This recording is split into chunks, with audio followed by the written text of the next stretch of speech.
ரொம்ப தைரியம் வேணும் அந்த கதையை பண்ணுறதுக்கு. ஹீரோஸ் எல்லாம் அவ்வளோ ஈஸியாக இப்பெல்லாம் பண்ண மாட்டாங்க. அதுக்கப்புறமா சில படங்கள் வந்திருக்கு, தைரியமாக எல்லாம் பண்ணாங்கன்னா அதுக்கு முன்னோடி அஜித் தான் சொல்லுவேன். ஏன்னா அது தைரியமாக அஜித் அப்பவே பண்ணிட்டேன், எவ்வளோ பெரிய சூப்பர் ஹீரோவாக இருக்கார், இப்போ அன்னைக்கே பண்ணிட்டேன் அவர் அப்படின்னு சொல்லிட்டு தான் இப்போ காஞ்சனாவில் வந்து சரத்குமார் அது ரோல் பண்ணாதான் சொல்லட்டும். இப்போ லேட்டஸ்ட்டாக அந்த சூப்பர் டிலக்ஸில் இவங்களுக்கெல்லாம் வந்து ஒரு இன்ஸ்பிரேஷன். இதுக்கு முன்னாடி கூட இன்னொரு படம் வந்துச்சு, அதெல்லாம் வந்து அப்போவே அஜித் வந்து அப்போ ஒரு பெரிய ஹீரோவாக இருந்தாலும் அது தைரியமாக ஏற்றுக்கிட்டது ஒரு படம். அந்த கிளைமேக்ஸில் வந்து ஆக்சுவலாக அந்த கிளைமேக்ஸ் நீங்கள் படம் பார்த்தீங்களா? அதில் வந்து வில்லன் கேரக்டர் தான் சாகடிக்கிறதா வச்சுருந்தோம் முதல்ல ஸ்க்ரீன் பிளே பண்ணிட்டு. அஜித்துக்கு ஃபுல்லாக கதை சொன்னதுக்கப்புறம், சார் எல்லாம் நல்லா இருக்குது சார், எதுக்கு சார் வில்லன் சார், அவன் என்ன சார் தப்பு பண்ணான், அவங்க அம்மாவுக்காக அவங்க அம்மா கூடவே இருந்தான், அவங்க அம்மா வந்து பைத்தியம் ஆகிட்டான்ட்டு அவன் வில்லன் ஆகிட்டான், வில்லன் மாதிரி வில்லத்தனம் பண்ண ஆரம்பிச்சிட்டான், அவன் எதுக்கு சார் சாகணும், தப்பு பண்ணது என்னமோ பெரியவர் தானே இல்லையா, அது வந்து அவங்க அம்மா பண்ண தப்புனால தானே அவர் தப்பு பண்ணார், ஏதோ ஒன்று அவன் பண்ணதுனால தானே எதுவும் பண்ணச்சு, அவர் தான் சாகணும் அப்படின்னு சொல்லி ஃபாதர் கேரக்டர் தான் சாகணும்னு சொல்லி சொன்னது வந்து அஜித் தான். அதுக்கப்புறம் தான் அது அந்த மாதிரி மாற்றணும். ஸோ அது மாதிரி இன்வால்மெண்ட்டாக பண்ணது எல்லாம் ஓகே.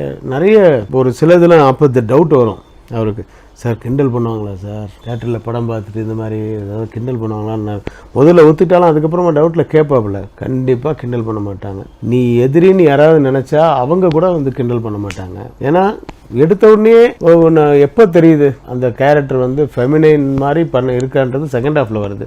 ஃபர்ஸ்ட் ஹாஃப்லேயே ஃபாதர் 2 சன்ஸ்னு வந்துருச்சு. ஒரு ஃபாதர் 2 சன்ஸ், அந்த ஃபாதருடைய ஃப்ளாஷ்பேக் தான் ஃபெமினைன் கேரக்டர். அப்படி இருக்கும்போது உங்களுக்கு எப்படி வந்து கிண்டல் பண்ண முடியும், எப்படி சொல்ல முடியும்? அவங்க அம்மாவை பரதநாட்டிய டான்ஸ்ன்றதுனால ஃபெமினைன்னா அது மாதிரி பண்ணது அப்படின்னு சொல்லிட்டு. அதில் சிவசங்கர் மாஸ்டருடைய அவரோட நான் ஒர்க் பண்ணியிருக்கேன். அவருடைய பாடி லாங்குவேஜ்லாம் அப்படி தான் இருக்கும், கொஞ்சம் அவர் பேசுறது அப்படி தான் இருக்கும். அவர் இன்ஸ்பிரேஷனில் தான் நான் வந்து அந்த கேரக்டருக்கே சிவசங்கர் வச்சு சிவசங்கர் மாஸ்டருக்கு வந்து ஒரு அதில் இந்த படத்தில் ஒரு சாங் கொடுத்து அவர் ஷூட்டிங்லலாம் கூட வச்சிருந்து அவர் நீங்கள் வெத்தலை போடுங்க சார்னா அவர் எப்போ வெத்தலை போடுறாங்கன்னு சரி அஜித்தை பார்ப்பார். அப்படி வெத்தலை எடுத்து இந்த விரலில் தான் சொன்னால் எடுத்து அப்படி பண்ணுவார், அப்படி தள்ளி அப்படி போடுவார்.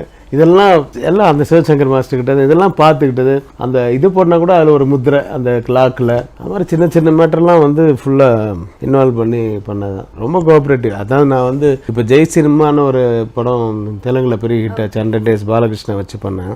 அந்த 100 days ஃபங்க்ஷனில் சொன்னேன், நான் வந்து இது வரைக்கும் நான் 46-47 படம் பண்ணியிருக்கேன்.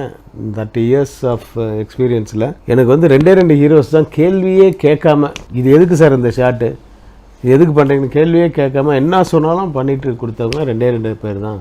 ஒன்று தமிழ்நாட்டில் வந்து அஜித், ரெண்டாவது இங்கே பாலகிருஷ்ணா.